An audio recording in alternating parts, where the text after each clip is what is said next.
Hey everyone, welcome back to another tutorial. In this video I will be showing you guys how to add texture to text in Photoshop. So it's gonna be really basic. What you need to do is just first type a text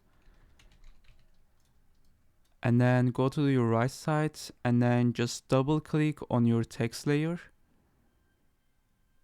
and then you will get the layer style in here. What you gotta do is just go to your pattern overlay.